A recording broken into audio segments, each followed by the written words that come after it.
Well, good evening, ladies and gentlemen. Welcome to round 11 of the AROC Racing League's historic championship for 2026. Now, obviously starting off in 2025. We are well into 2026 already at the end of the first month, pretty much, would you believe it? We're almost towards the end of qualifying as well, as we watched some fantastic qualifying battles here at Thruxton this evening. Seeing cars are pretty much racing as if we're in race one already. Can confirm we're not.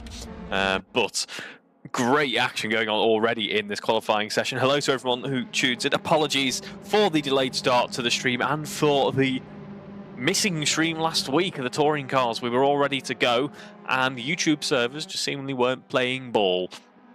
Tried cancelling the event, restarting the event, just doing a manual stream. Definitely had the right stream key. Rebooting the PC, rebooting OBS, trying all sorts of various things, and last week it certainly didn't want to play ball, and oh my god, as that doesn't want to play ball, that's all for, is that going to be Andrew Whitehead? That is not going, that is Andrew Whitehead there, having a bit of an issue at the very start. Oh dear, and Jack Hudson doing the same thing. I think we found, folks, one area of this track where you can still roll over the GTA 1750, as it turns out. Club Corner here at Thruxton is a moment where it turns out you can very much still roll over this car, which has been tweaked this season. It looks like we're going to be taking a break away from GTA 1750 heading into next season. I will certainly miss it. It's a fantastic looking vehicle out on track, but it's been a while since we've seen that behaviour from it, as we have Jack Hudson heading out on track, to be fair. I can't blame the car. It's an aggressive sausage curb heading into Club. And I think a few of the drivers are pushing the limits and have found that limit, shall we say, and somewhat exceeded it. I've just seen notification that Matt Daly has jumped in on this qualifying session. We have just under 5 minutes to go. Jack Hudson leads us with the 125.090, a few tenths ahead of the likes of Alan Matthews, so should head into this one with at least a pretty comfortable provisional pole, providing that Matt Daly has nothing to say about that. Matt Daly heading on towards the end of his first outlap, I believe, and will be getting ready to post his first true time in this session. 3 minutes left on the clock then, and only 3 race evenings to go for this championship. It has absolutely flown on by. I said it's flown on by. It's also a bit of a longer championship than perhaps what we're otherwise used to, with 13 rounds in total for this one. And we will have the likes of Silverstone I returned to Silverstone, in fact, for the finale of this season. Started off at the national layout, and we finish on the Grand Prix layout to say goodbye to the 2025/6 campaign and set ourselves firmly into the 2026 running. Matt Daly then having a little bit of an iffy run here through some of the high-speed stuff here at Thruxton. Thruxton, I should add, very similar in quite a few ways to Goodwood, the circuit that we were at a fortnight ago. Nonetheless, the corner called Goodwood, and yeah, plenty of high speeds in terms of the straight line stuff. In fact, there isn't really a straight line on the course. There's some steering angle to be used pretty much anywhere on the track, apart from maybe from Campbell and Cobb, tiny part of the lap, as well as Village into Church as well. You can probably straighten the steering rack out for a bit. But other than that, it's all high-speed corners here, so it is going to push these classic pieces of racing machinery to their limit, as Matt Daly is doing that at the moment. 124.6 is now the time to beat Alan Matthews, finding a nice improvement towards the end of this session. Andy Webb also improving fairly nicely there, 125.3, as we have a whole fleet of cars heading round the right-hander of the pit exit, able to negotiate that just about towards the exit of Allard there. And now we're going to see Alan Matthews in the midst of battle with, I believe that is Steve Knight. He is currently alongside as we head into Campbell. Seagrave comes up next, as I mentioned, one of the few straight line parts of this circuit. I actually don't think... Well, I can't remember. Oh, it is. Gets a little bit squirrely for Alan Matthews there. Just tried to take too much of a chance, really, on the exit of Seagrave, and that cost him quite substantially. Actually, it was more through Cobb, really, where that incident started.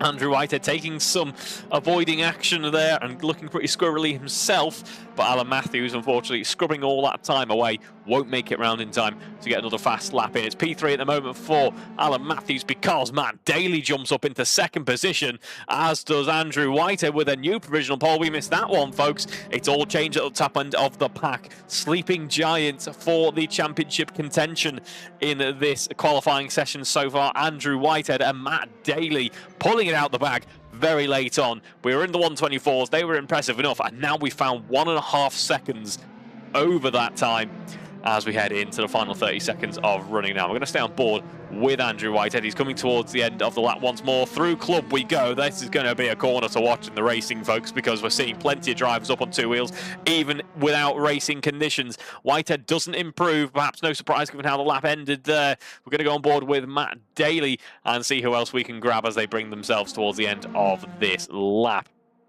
Well, next it will be Miles Davis, who doesn't improve, stays in P4. Then it's going to be Jack Hodson, who does improve, 124.1. A nice gain there for Jack Hodson to take P3 in this qualifying session. In fact, it's only realistically Matt Daly left to go in the running here. That's a complete lie. We've still got Andrew Whitehead, we've still got Andy Webb, Alan Matthews, Miles Davis still to go in this session as well. But through Club goes Matt Daly, looking pretty clean there. On to the start-finish straight. Very few times have we seen this circuit in the AROC Racing Leagues. I'm glad that tonight is going to be one of those occasions, and no improvement there for Matt Daly. He cannot take pole in this race, in what is going to be a very important race indeed for his championship standings.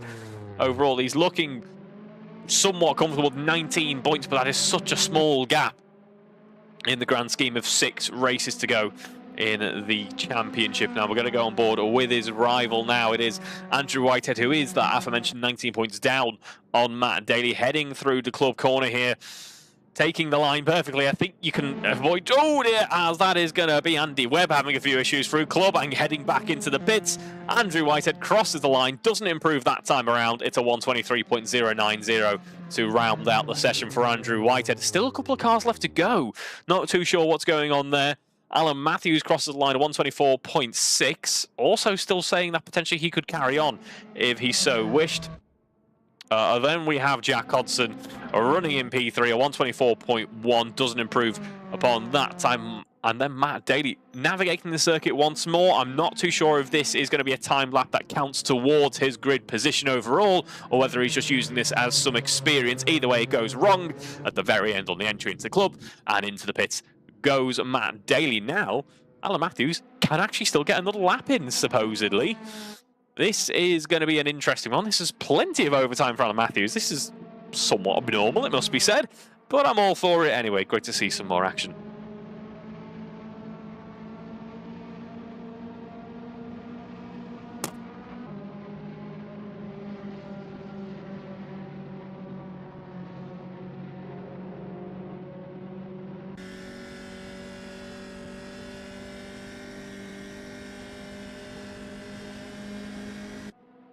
Here we go then, final couple of corners for Alan Matthews. I believe Jack Hodgson's also navigating, but will not be counted towards his overall qualifying position as it stands. Through club goes Alan Matthews on to the start-finish straight, our last contender in this session. And I think he's run out of fuel. He has run out of fuel just towards the end there. What a shame for Alan Matthews. No improvement towards the end, as it turns out. 125.5. What could have been on that lap? Either way, that brings an end to qualifying. We'll catch you in a few minutes as we get ready for race 1.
Well, here we are, ladies and gentlemen, back on the grid and ready for race 1 here at Thruxton this evening. Should be a good one. 8 cars lining up on the grid.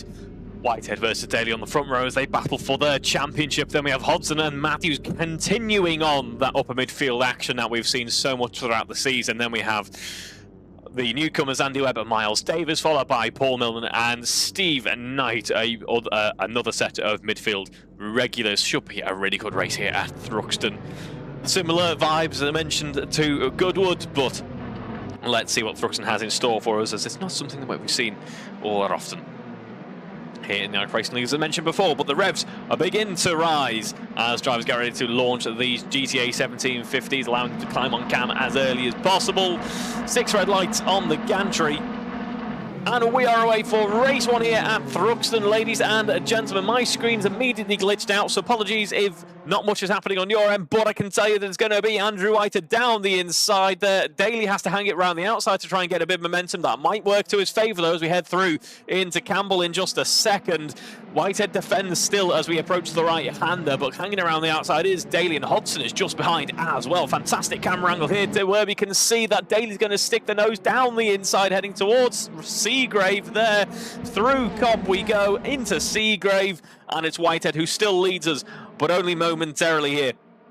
If Jack Hodson or Matt Daly have anything to say about that. What a start to this race, by the way, for Jack Hodson. Obviously started fairly high up, but this is great to see Jack in the mix here at the top end of the pack, fighting with Matt Daly of all people as we head further in to the lap. 3/10 of a second is the gap between himself and Whitehead as we close up towards the Village, Church and Brooklands complex of this lap, now heading towards the very end of the lap, in fact, in just a moment.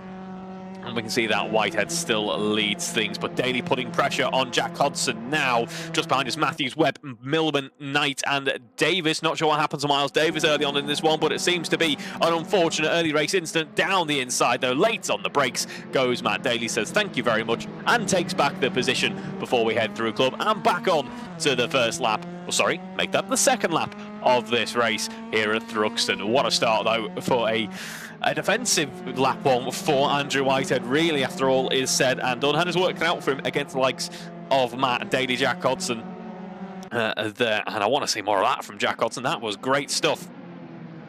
As I have apparently been told that the stream is not working. So if that is the case, folks, I do apologise. Let me see what I can sort.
Hello folks, looks like we're back now. We have plenty of action there, a few cars spinning off as we ran through club. It looks like we're all back underway though, so thank you very much for your patience with that one. Thank you, Alex, for pointing it out as well, and letting me know it seems to be holding on in there. Hopefully that remains to be the case.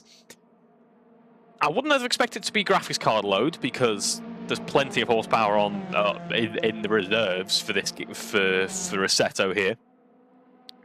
And the fix for it, what I've actually just done is just turned up the OBS stream settings. They're on a higher quality level now, and it seems to be notably smoother. So we're going to roll with it. 20 minutes there or thereabouts left in this race. Daly ahead of Whitehead, but Not for long, potentially, as Whitehead wants to claw back that race lead he held on to for the first few laps in this race. Just a little ways behind as well. Hodson tailing off the leading duo after a really strong start in this one. You folks at home might be more accustomed and tuned into what's going on in this race than I am at this point in time. What I can tell you is that Daly and Whitehead are getting rather close. In fact, a little bit too close for comfort, making contact there as we run into of the first corner. Negotiated it well though in the end, only a tiny bit of contact, and Daly, it must be said, is beginning to build up a nice little gap here in terms of pace compared to Whitehead. Last lap of 23.3 for Daly, 24.7 for Whitehead, and then they're pretty much their respective best laps in this race so far. So Daly just seems to have got the nose clear, got away from his rival, and is now able to unleash a bit more performance from his car as it stands at the moment.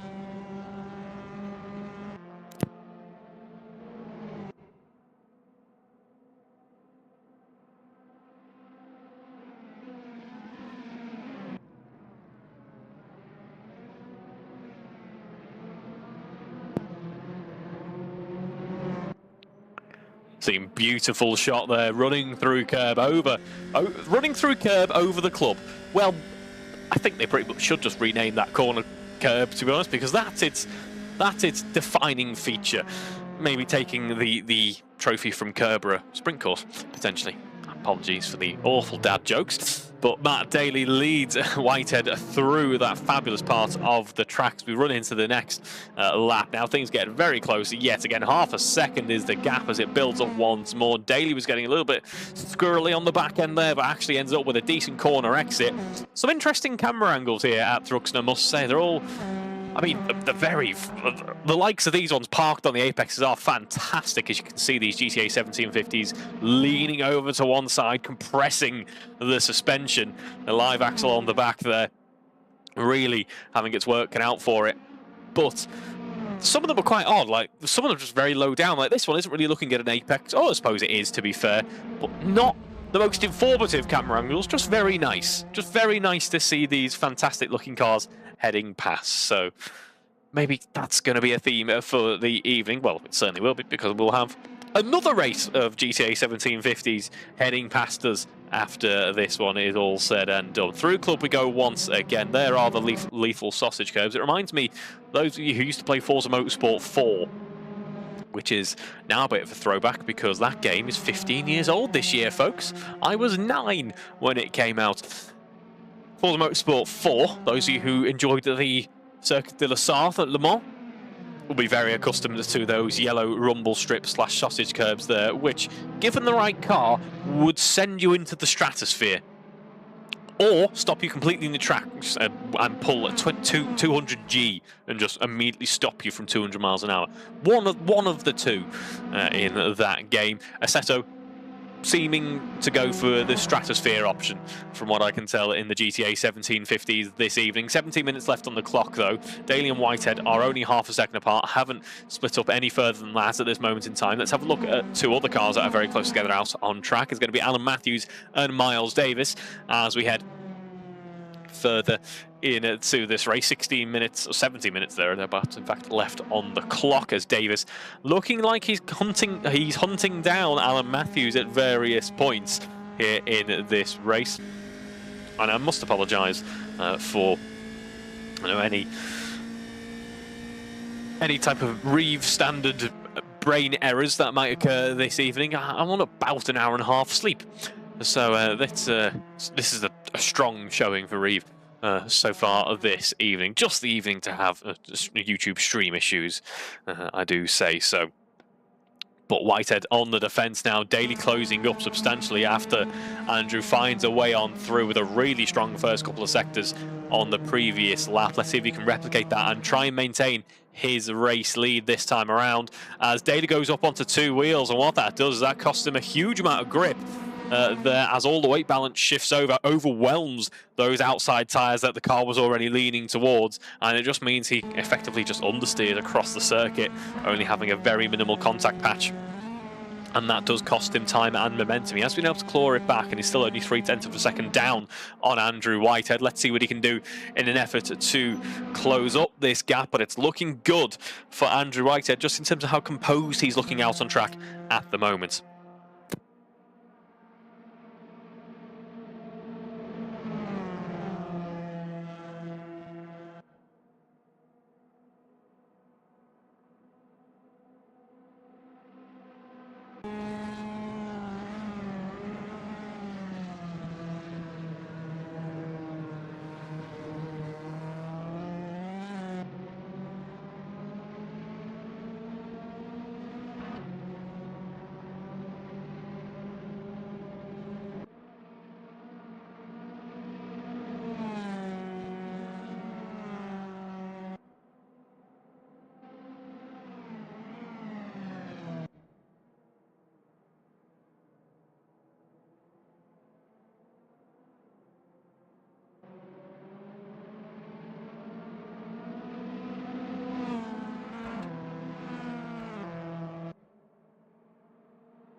And there we see Whitehead doing a perfect demonstration of the two-wheel action here at Club Corner. Straight up onto two wheels. Not too extremely though, was able to bring it back down to earth safely, and like what we saw quite a lot towards the end of qualifying as drivers were pushing a little bit harder. And looking like he's on to continue on quite nicely in this race. He's built up a decent gap to Matt Daly now, it must be said. 1.8 seconds is the margin. Daly continues on in second and also goes up onto two wheels. Have we accidentally got in the old GCA 1750 or something? Because this is very typical of the older car, it must be said. Andy Webb with 17 seconds, the gap between himself and the race lead, is looking pretty comfortable in the upper midfield, is not under any impression of immediately threatening a podium, but is looking pretty comfortable in that P4 position, so some decent points to be taken away from that one. We will have a look at how the championship is shaping up in just a moment. Paul Millman, though, currently running in P5. He's a driver who's a little bit less comfortable in this race than others, shall we say, because he's under pressure from Miles Davis and Alan Matthews as we head further into the race. Just about to cross, in fact, we have now eclipsed the halfway time marker, as Paul Millman runs through Goodwood, the long sweeping right-hander, down through Village and into Church and Brooklands. As we can see, a bit of a switchback there from Miles Davis. Has a look around the outside. Paul Millman hugs the inside and Davis goes too deep. He tries to carry too much speed around the outside here. And this being a typical British circuit, very unforgiving in its nature. It's tarmac followed by immediate grass. So that means that Davis had nowhere to go pretty much, and that has cost him a lot of time. What this might also do is open up an opportunity for Alan Matthews, who now doesn't have to worry quite so much about the threat of Miles Davis and can afford to go on the attack here and have a great run through Club. Can Alan Matthews, and up into 5th position as we start the next lap of the race. That's a great move for the green and white livery car there, heading into that first corner and up into P5. Meanwhile, Matt Daly is around about a second down on Andrew Whitehead. Make that half a second, as I think we're going to see this battle continuing on for the rest of the race, folks. There has been contact between Matthews and Millman. Nothing too major, though, so I'm pleased to report we are able to continue on with everyone pointing in the right direction. Always hate it when a battle ends up like that. Not that it's ever really at the fault of anyone, really, in terms of intentional maneuvers. Just, you know, sometimes racing mistakes can happen, shall we say, but I don't think we've ever had an issue of forcing driver off or anything like that here in our racing leagues. Everyone's very friendly, which is lovely. I think that would change if I was to start taking part more more continuously in terms of a driving point of view. I think everyone would quite, for their own safety, probably would want to push me off the track. But Matt Daly didn't need to do that for Andrew Whitehead, though, because into the start of the lap, a great run through club. Matt Daly takes back the lead of this race, and then he finds a second already in the first couple of corners. In terms of lap times, by the way, we're on for a 123.1, getting achingly close to 122s here. If we can get to the high 122s, that'll be really impressive as we now go faster than what we were able to achieve in qualifying. So some really strong pace in race trim from some of our drivers here. Well done, everyone involved.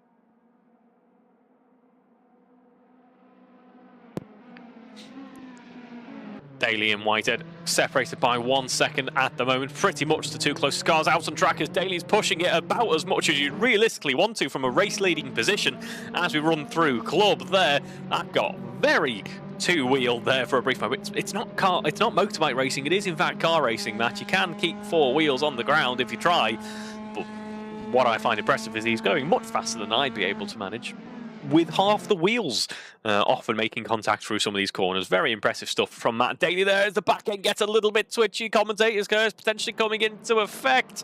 Daly continues on 0.6 of a second ahead of Whitehead, actually beginning to increase that gap despite his early issues heading into Campbell and Cobb.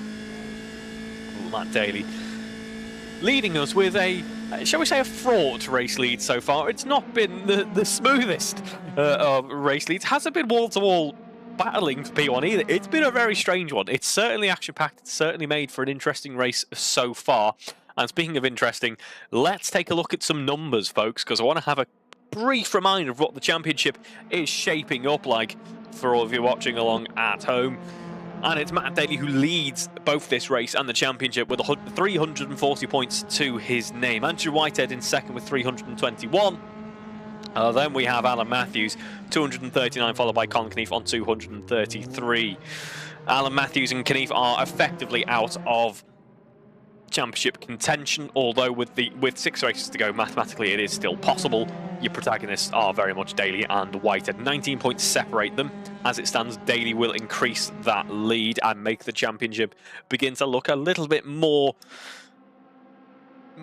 of a possibility as the races head on by. Whitehead's doing his utmost to try and change that. There are, of course, a decent number of points on offer for getting P1 over P2, so do try and close that gap down if you can, if you're in for a championship contention here. But with 5 more races to go in terms of points on offer, 25 points for a race victory, I make that to be 125 points or 150, including this one. We have 6 races left on our calendar after this evening, so still all to play for in terms of the championship, especially. I mean, as I say, Matthews, Knief, and technically even Miles Davis are still in mathematical contention, but it would rely upon Daly and Whitehead having a massive array of technical issues or DNSs or anything like that, or basically some obscene misfortune to stop these two from being your 2 championship contenders at this point. As Daly has some misfortune running through Club, goes up on Club goes up onto 2 wheels. Car brings itself back down, but it's already washed out wide and scrubbed across the circuit to the point where when it does grip back up, it bites because it's on the outside of the circuit. That's cost him a huge position here, folks. Now the momentum swings away from Daly back into Whitehead's favour with 6 minutes left on the clock. It's not going to be over yet. I know for a fact that Daly's going to close up and continue on this battle for race victory here in race 1 this evening, as this championship is looking very much to play for here. I'm not going to promise you there's been some serious math going into it, but all I'll say is that as we head into Silverstone for our final round, if Matt Daly continues to remain P2 as it currently is for every race result towards the end of the season, and Andrew Whitehead continues to win, it's going to look pretty close as we head into Silverstone, folks. So do not miss out on the final couple of rounds. I'll do my utmost to make sure the technology actually works, of course. So yes, do not miss out on what we have coming up over the next few weeks. In fact, it will be around about 5 weeks still of AROC Racing League's action to go for this season. So just over a month. It'll bring us into March, I believe, by the time we bring an end to these championships. In fact, no, it won't. We will just about miss out on that. So it will be towards the end of Feb is the last time that you will see some AROC Racing League's action for this season. But look at this action, folks. Heading around the outside is Andrew Whitehead. Daly taking a tighter line, carrying less speed, but had a great run on corner exit. Was side by side. Hasn't found a way past just yet. Whitehead being very considerate, giving his opponent racing room as we head into that first corner. Just look how aware he is of Daly's presence. That could be to his detriment or to his advantage as well, because it shows that, yes, he's looking in his rearview mirrors, but also he's got the spare brain capacity to think of how to drive a car incredibly quickly, but also be very much aware of what his rival is doing and maybe think of an interesting defense against him. As look at that, that's a fantastic defense. Just lure him into the false sense of security of there's going to be room down the inside here, and then just clip the corner off. It's not blocking, it's just a really nice racing line there. A fantastic bit of battling going on between these two drivers now. Well done to both involved. 4 minutes left on the clock then, and all the action is going to be at the top end of this race, really, isn't it? Still got some great drives elsewhere in the pack. Webb, Matthews, Davis, Millman and Knight. Hodson with a really strong podium here. Obviously was a little bit higher up at the very start of this race, but still could be on for a great finish this evening. We head through Club once more. Whitehead leads us just ahead of Daly, and that gap looking pretty consistent as we head on to the final lap.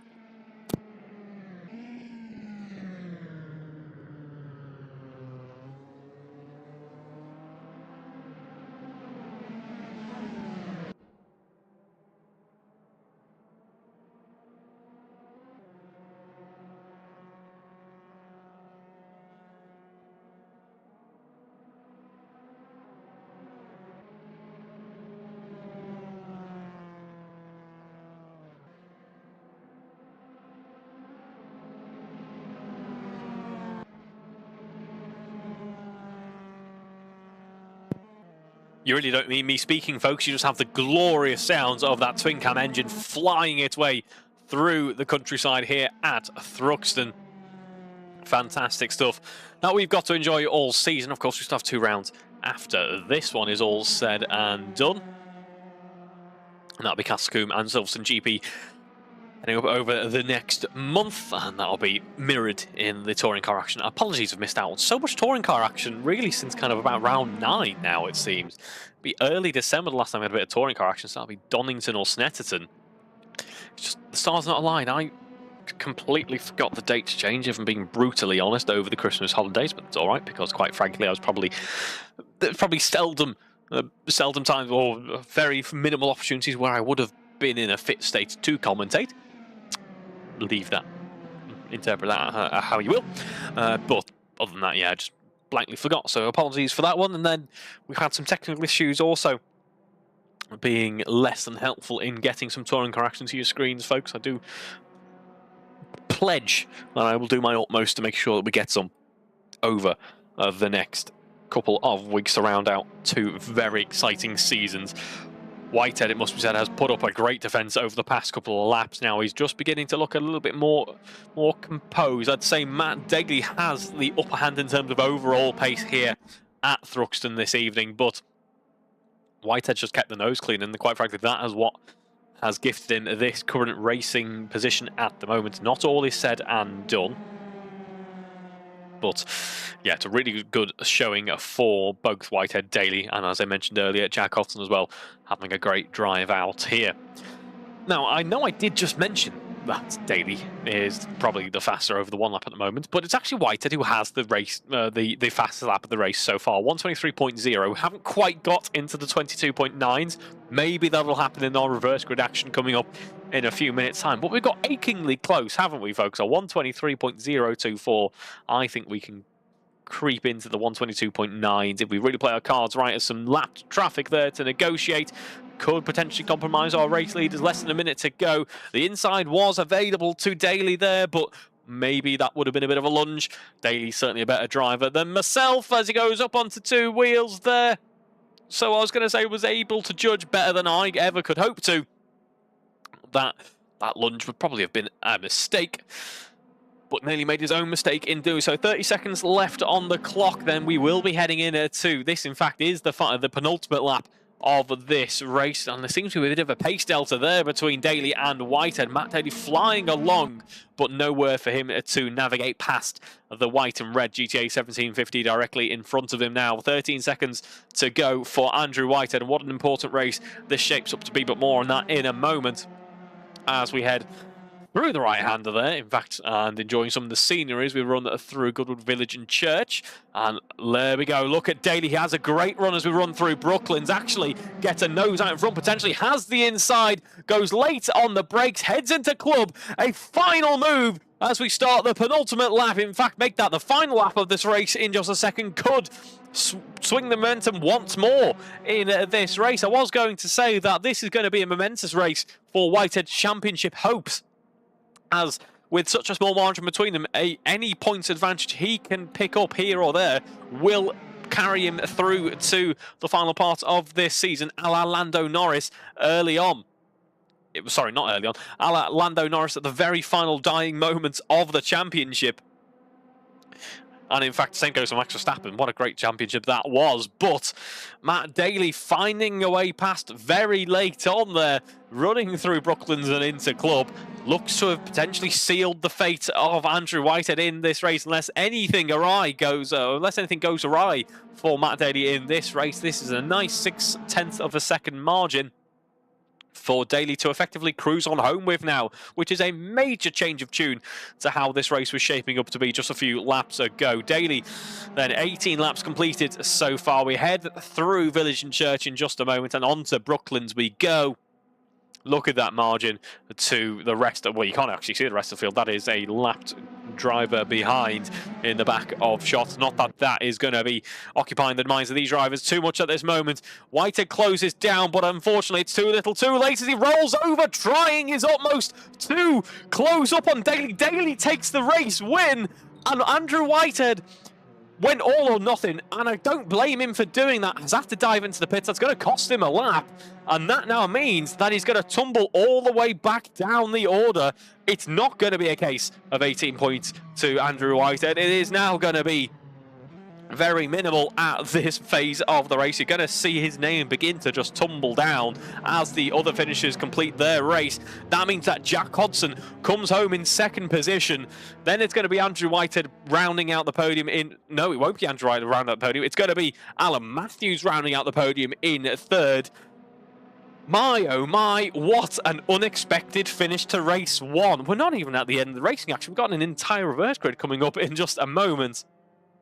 But one last-ditch effort for Andrew Whitehead. And again, you really can't blame him for trying it, just to try anything to get back that race victory. But he bet all on red, and unfortunately, that's not the hand he was dealt. And there we go. That is going to be Andrew Whitehead tumbling down the order, potentially on for a P2. That would have been damage control in effect in this race. Now that championship looks a little bit questionable, doesn't it? We'll discuss that more in a few minutes, though. We're going to bring an end to race one. I am now going to be very excited for what race two holds. Our reverse grid race comes up next. Andrew Whitehead's going to be in a good position in that reverse grid race, potentially. It's based on where he comes home. But we'll just have to see how things shape up. Thank you very much for watching race one. We're going to catch you in a few minutes as we get ready for race two, our reverse grid race.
Welcome back to the action, ladies and gentlemen. Here we are then, on the grid, ready for race 2, our reverse grid action. Well, an unexpected pole sitter for reverse grid action. Andrew Whitehead leads the charge ahead of Paul Millman on the first row of the grid. Then we have Andy Webb and Miles Davis completing the second row, followed by Alan Matthews and Jack Hodson completing row 3. Then it's Matt Daly and Steve Knight completing the fourth row of the grid. So a big delta in terms of grid position between Andrew Whitehead and Matt Daly in this one.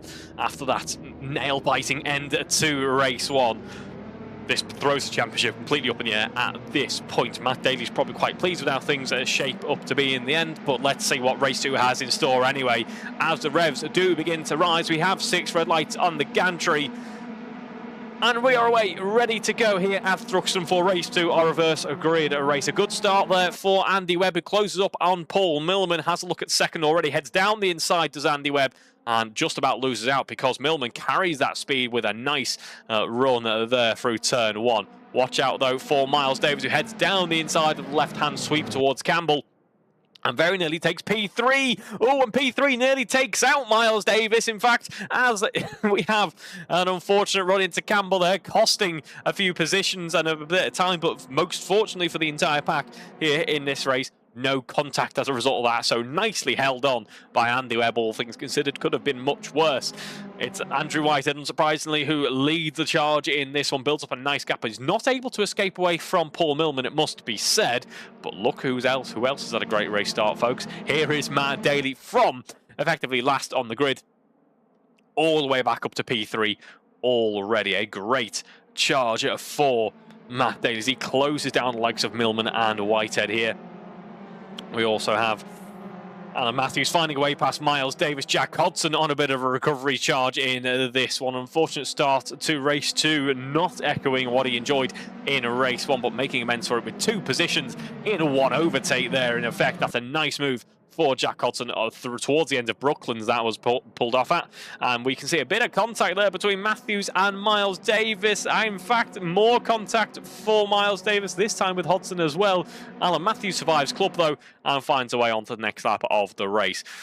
Andrew Whitehead has got a bit of breathing room in this race, about 2 seconds. That'll be most breathing room he had for quite some time in this evening's racing so far, and that is ahead of Matt Daly, who's found a way past Paul Millman now as Webb closes up on Millman. And Daly, somewhat released, I suspect, will now be doing his utmost to close up on Andrew Whitehead.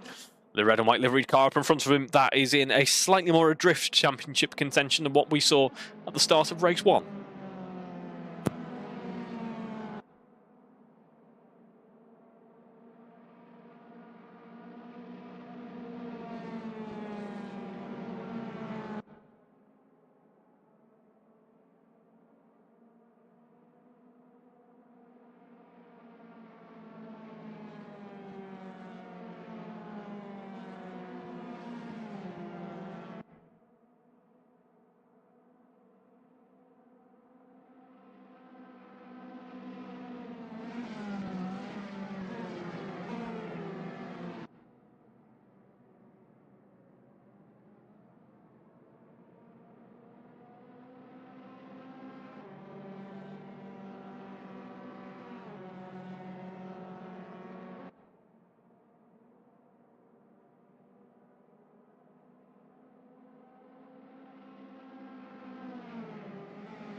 Looking back to the mid-pack, though, we're seeing plenty of action here with 20 minutes to go in the race. Millman leads in P3. Might be feeling a bit like a cork in the bottle, though, because through goes Matthews, through goes Webb, through goes Hodson as well. A great run from the mid-pack here Here we go. We haven't seen 5 cars for occupying the same part of the screen for a little while.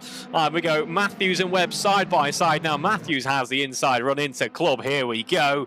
Watch out for the likes of Miles Davis, who finds a way past Millman as well. An unfortunate run onto Brooklands there, but Miles Davis comes worse off there as we run through Club. Ends up on 2 wheels, very similar to what we saw with Andrew Whitehead. And that is an unfortunate way to complete the lap for Miles Davis, and an unfortunate lap as well for Paul Millman when all is said and done there. 20 minutes left on the clock, and something a little bit unexpected here is Whitehead building up a small gap to Matt Daly in this one so far then. 3.6 seconds is the margin between himself and Daly, when it was previously only at around about 2. So not too sure what's gone on with that one there, but we'll have to see what the times are looking like. In terms of lap times, then, it's 123.1, the best lap for Whitehead. 123.6 is Daly's best lap. I wonder if some potential setup changes being crept in after just how much of a knife edge his car seemed to be on the previous outing here at Thruxton a few minutes ago. Either way, Whitehead leads as ahead of Daly. Then we have Matthews, followed by Webb, Hodson, and Paul Millman as well. Steve Knight and Miles Davis complete the order. Miles Davis having a really unfortunate run over the past lap or so, but still making an impression in the championship nonetheless, and we will discuss that in a few moments' time. But I just want to mention a big thank you to all of you for tuning in over this season so far. A couple more rounds to go, as I say. Big thank you to everyone who gets involved, everyone who puts all the effort in to keep the AROC Racing Leagues going. As ever, do get your comments, questions or queries in. I endeavour to keep an eye on them. I might even read some of them out, providing that you don't make me say anything too incriminating. I'll probably say most things. But we'll head through Club. Davis leads us in terms of the footage that you can see on your screen at the moment, but otherwise hasn't got too much to write home about in this race so far. 18 minutes left on the clock. And that mid-pack action that we saw earlier on is beginning to settle down for just a brief moment.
Well, it may be helpful if I unmute the microphone. 40 minutes to go in this race, and you know what I'm going to do is I'm going to read through the championship standings after race 1, which is totally not something that I've just done for the past couple of minutes. Well, I better be well practiced in this one now, better I? Either way, let's have a look at what the championship is shaping up to be as it stands at the moment. So after race 1 then, your current race leader didn't quite have the same fortunes in race 1, and as a result does not have quite a closer grasp on the championship as he did heading into race 1. Now, it's not to say certainly still not achievable, because it very much is. There's still less than 40 points separating them, and 125 points on offer, including this race that you're enjoying this evening, folks. So Matt Daly, 365 points to his name. Then we have Andrew Whitehead at 327.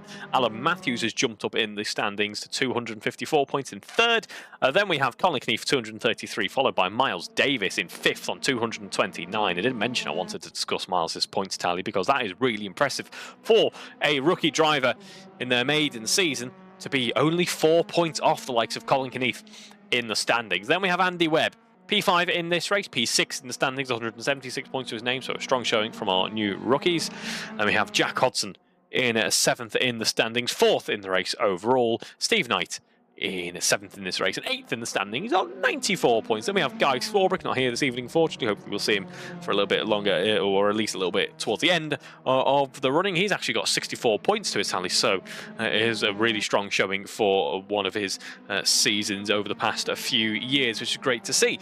Then we have, that's actually doubling the points tally of Paul Millman, just behind in P10. Then we have Greg Young, John Cole, Andy Craig, Mike Hilton and Alex Smith completing the championship standings order, as we have now crossed half race distance in this one here this evening, folks. Alan Matthews is the driver we're currently focusing on. 124.1 is his fastest lap of the race so far. Hasn't quite broken into the 23s, but I can tell you what we have done, folks, and that is we've broken into the 22s pretty comfortably. Finally, my challenge has been met and exceeded, so well done, drivers. A 122.7 for Matt Daly, which is ridiculous when you consider that we were looking at some really fast 123s in qualifying. And then we have Andrew Whitehead with a 122.8, so getting very close to that, as well as Matt Daly is doing his utmost to hunt down Andrew Whitehead in the race so far.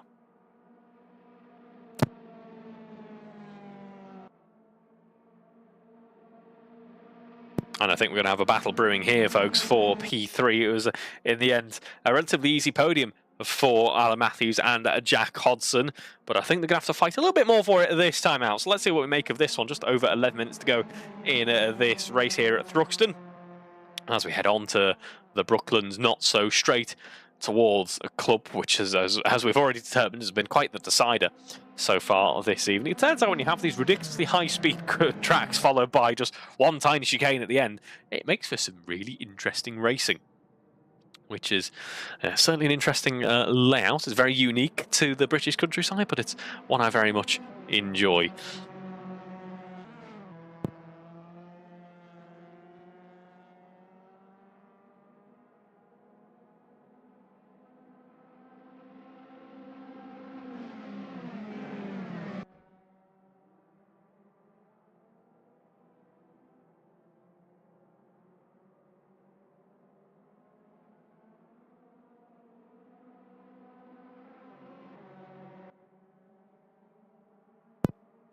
I have actually just gone to find some facts and figures for you, folks, about the Thruxton race circuit, and was looking at its similarity to Goodwood, etc. And let me just say, be careful you don't make a typo when searching this track, because my oh my.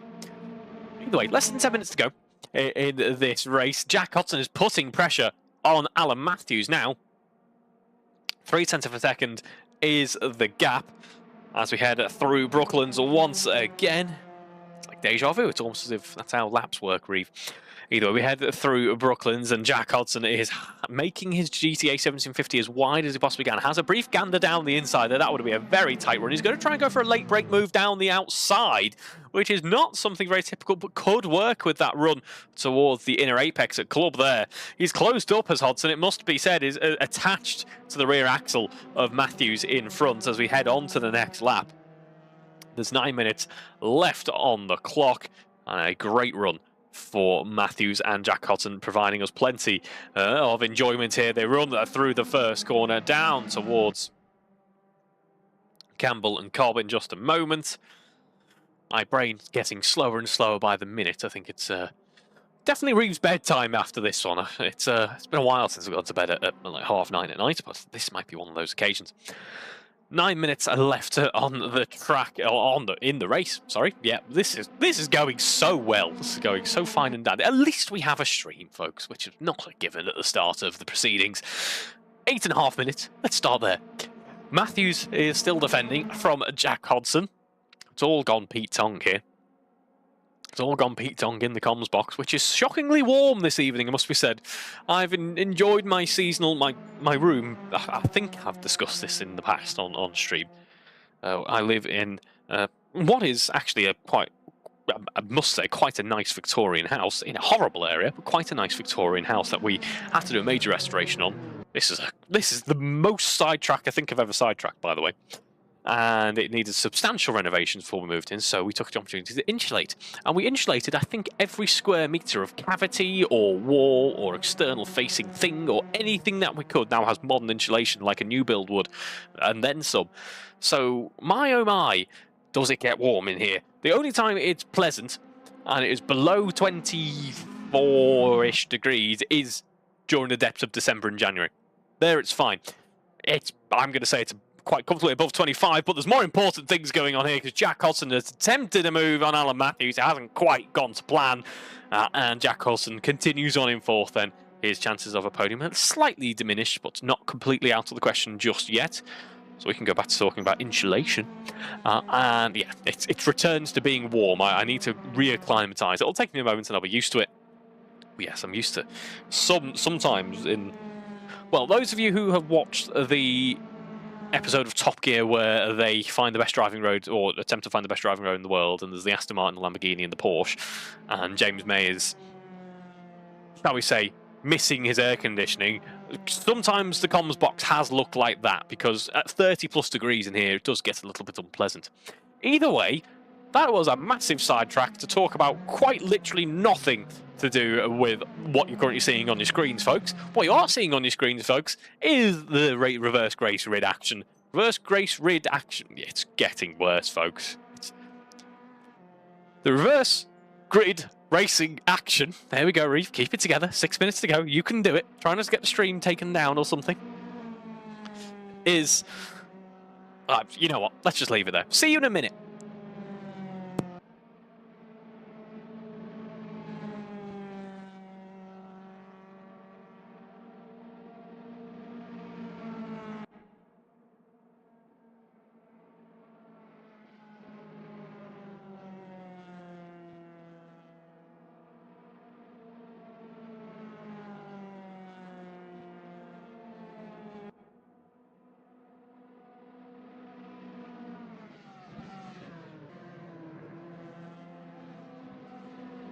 I'm back, folks. Hello. I found a caffeinated beverage.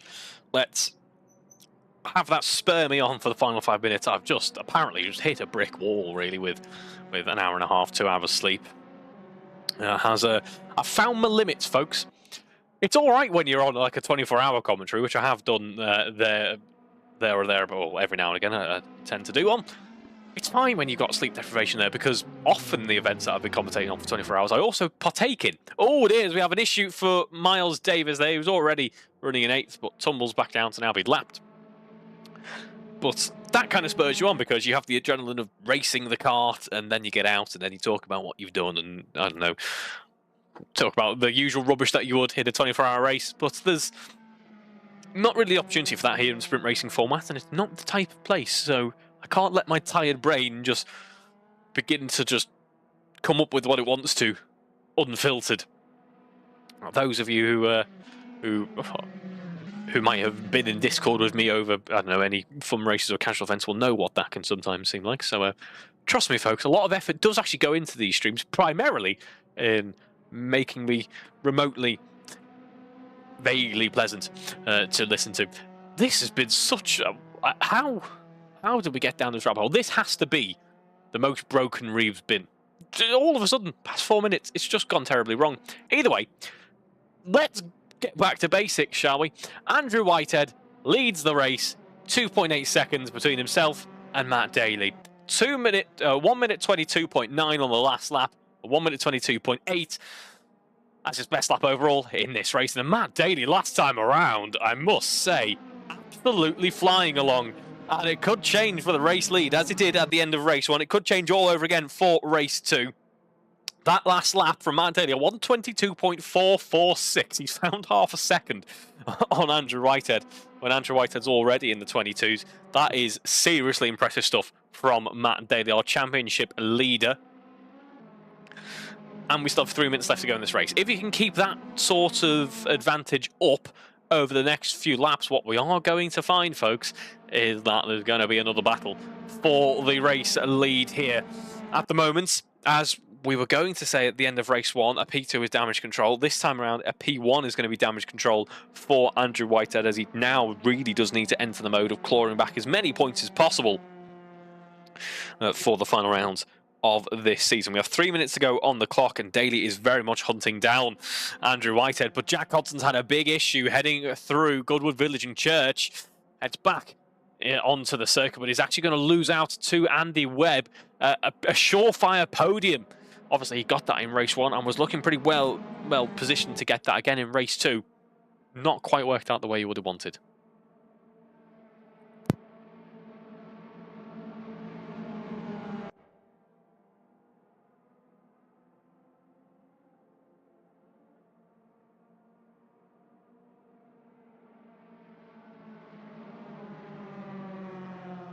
Back up to a decent pace, though, is Jack Hodson, it must be said. So hasn't completely fallen victim to Andy Webb just yet. He's able to continue on. And another thing I've only really just clocked is how impressive is this? Whitehead and Daly, they've had a bit less battling than what they had to do during race 1. They weren't tripping over each other quite as much. And what that means is 30 seconds is the margin down to P3. That is remarkable from these two drivers. We have just under 2 minutes left on the clock now. Daly is very much chipping away at the speed of Andrew Whitehead. Is closing down on the red and white liveried car, leading the charge in this race. Both drivers in the 23s on the last lap. I do wonder if a bit of fuel saving, a bit of fuel preservation now comes into play to ensure that these drivers do actually cross the line at the end of this one. Into club we go.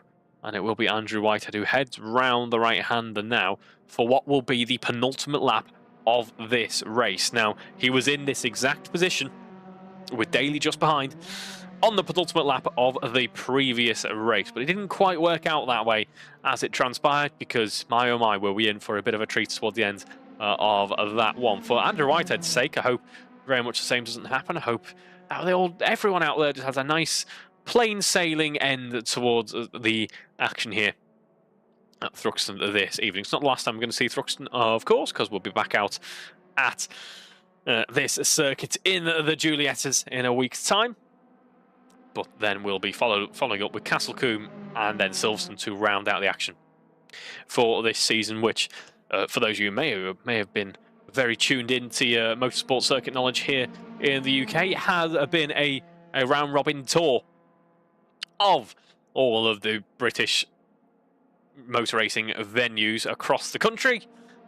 Try to make sure that we visit at least one track from each AROC section, so whether it be East Midlands, Northwest, etc, etc, etc. We try to make sure that everyone gets a look in the AROC Racing Leagues in terms of the tracks that we do visit. We might be shaping that up in the future, but that's the sort of thing that we like to ensure that we do as we head through club. It's confirmation that this is the penultimate lap of the race, and we start the final lap of the running now as we head into turn 1 with Andrew Whitehead. A 122.270. Now, it does look like he violated track limits there, so that is not going to count towards the fastest lap of the race overall, but my oh my, that is even still with a cut, a 122.2, that is really impressive stuff there. I mean, who knows? With the rate that these drivers seem to be finding time here at Thruxton, 21s in the GTA 1750. Bear in mind that a 24 or a 25 was looking competitive in qualifying. That is really impressive stuff. The track, by the way, for those who might be thinking a bit of ramp up, the track's green throughout the racing action at this weekend. It is completely ideal throughout the events here in the AROC Racing Leagues. And it certainly is an ideal finish for Andrew Whitehead on this on this attempt here at Thruxton. It wasn't quite to be in race 1, so it does just add a bit more fire or stokes the fire rather of the championship fight that we do have between Whitehead and Daly. Daly doesn't need to go for any heroics this time around. He knows he's got a more comfortable margin, and he just needs to bring it home quite comfortably, and that is what Andrew Whitehead is going to be doing here as well, as he heads round Club onto the start-finish straight, takes the race to victory. Congratulations, Andrew Whitehead. It's one victory apiece between himself and Matt Daly. Matt Daly completing the running in P2. We have a small wait for Alan Matthews, who will be coming home in just a moment. I didn't catch any victory donuts last time out, so I assume we're going to see some in just a moment from the likes of Whitehead and Daly, so we will be very much staying tuned for that as Matthews heads around Brooklyn now. We get a nice victory slide there from Matt Daly. Really, oh, it doesn't quite work out for Whitehead, but Daly's looking stronger there as we head through Club with Alan Matthews rounding out the podium as we head on to the start-finish straight. It's Alan Matthews who completes the top 3 in the end. Then we have another short wait for Hodson to cross the line in just a moment. I believe he's actually just had a bit of an instant into Club. He has, and this could cost him big time. The car's looking very damaged. Hodson can't complete the race in that position. Once again, we have the Club corner completely turning around the results on the very final breath of the race. So there we go. Andy Webb brings it home in 4th in the end. Jack Hodson, after fighting for victory at various points in this race weekend, brings it home P5 in the end for a decent points finish. Paul Millman will come home P6. Steve Knight rounding out the runners in P7. And Miles Davis has already been classified P8. And there we go, last of the lead lap runners. Steve Knight brings it home in P7 for a decent points finish. Whitehead's found a Cessna.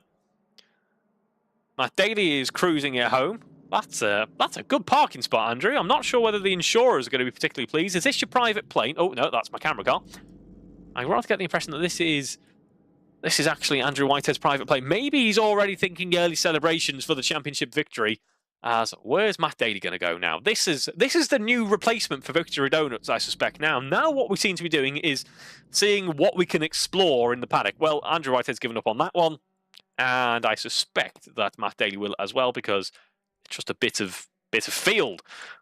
Who knows? We could have a virtual National Alpha Day here at Thruxton. Would you like to see that? Do let us know. I don't think the server would like us to see that, but I don't know. See what we can sort out. Maybe we do it in a big ring on Evo. Either way, that brings an end to this evening's proceedings here at Thruxton for round 11 of the Historic Alpha Championships for 2025/2026. Thank you very much for watching this evening, and good night.